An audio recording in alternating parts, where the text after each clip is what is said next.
in these proceedings is concerned. Number two, he is here as a governor of Siaya County, not as a senator. And as such, the petition number 3 of 2013 is distinguishable from the fact that he's here as a serving governor. And that is what section 26, subsection 2 speaks to. And that is also equally the provisions of Article 77 of the Constitution. Further to that, Mr. Speaker, sir, the test of prejudice is a creation by council. It is not the one that at section 26, subsection 2, and Article 77 speaks to. The only test is gainful employment. Unless that one is rebutted, the general presumption, again, Your Lordship and Mr. Speaker, sir, and that is a legal presumption, unless it is rebutted, is that he is here for a main purpose to earn a living. Mr. Speaker, sir, I leave that to the House to make a determination. Permit me once more to move the House with my last and final application.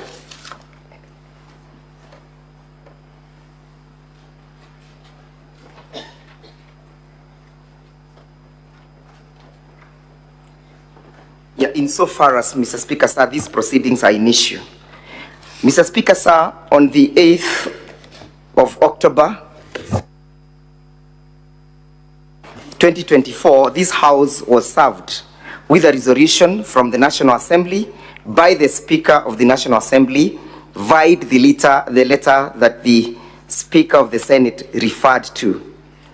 That letter, Mr. Speaker, sir, appears at page 547 to 548 of volume 5 of the National Assembly's bundle of document. There is no, Mr. Speaker, sir, we were then served with 2 sets of documents, an affidavit dated the 11th of October, deponed by one Peterson Jomo Mushira. Our objection, Mr. Speaker, sir, is that that document, that affidavit, did not form part of the documents that were submitted by the Speaker of the National Assembly to the Speaker of the Senate. It's our argument, Mr. Speaker, sir, that this is new evidence. Further to that, Mr. Speaker, sir, we were equally served with a bundle of documents from the National Assembly, which is labeled as Volume 8A, which is also indicated as responses from various government agencies.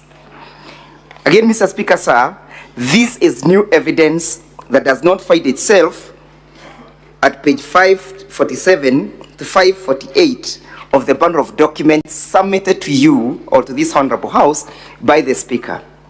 The prejudice, Mr. Speaker, sir, is that our response was exclusively limited to the documents that we were served with. Further to that, Mr. Speaker, sir, it's our argument and our application that these documents will prejudice our case in the sense that, Mr. Speaker, sir, they will violate our rights to a fair hearing. This is trial by ambush by the National Assembly.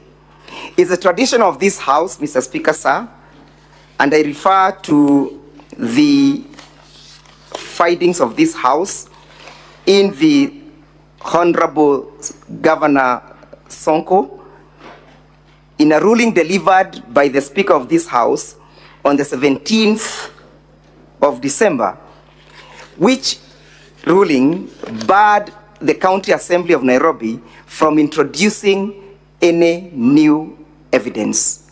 It has been the tradition of this House to protect all the parties that appears before it, so that, Mr. Speaker, sir, justice will not only be done, but will also seen to be done. We move this House to have these documents expunged from record, and the National Assembly be barred from relying on these documents. Mr. Speaker, sir, if these documents will be admitted, we shall suffer prejudice in the sense that we shall have no ability, or we shall have been denied an opportunity to respond to the same. We urge you, Mr. Speaker, sir, to hold that these documents is new evidence, and we rely on Rule 19 of this House rules. Noting that, Mr. Speaker, sir, the rules guiding these proceedings today do not provide for how to deal with new evidence as and when the same is brought to the attention of the House. However, the rules guiding the proceedings in the impeachment of a governor or deputy governor provides that new evidence shall not be admitted. Further to that, Mr. Speaker, sir, permit me to bring to your attention the findings in the case, in the civil appeal number 21 of 2014, which was the case of Governor Wambora versus the County of Assembly of Embu.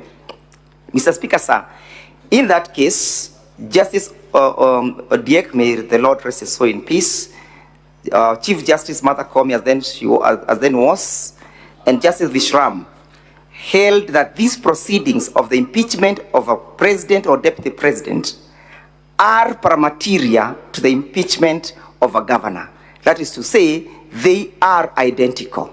So what applies in those rules in the impeachment of the governor can equally and should equally apply to these rules. And finally, this House being a House of record, then we are bound by our previous precedents. I am most obliged. Now, Counsel for the National Assembly, you have 1.5 minutes to respond. You may respond now, or you may respond after the lunch break. All right. Mr. Speaker, sir, I could respond shortly after the lunch break.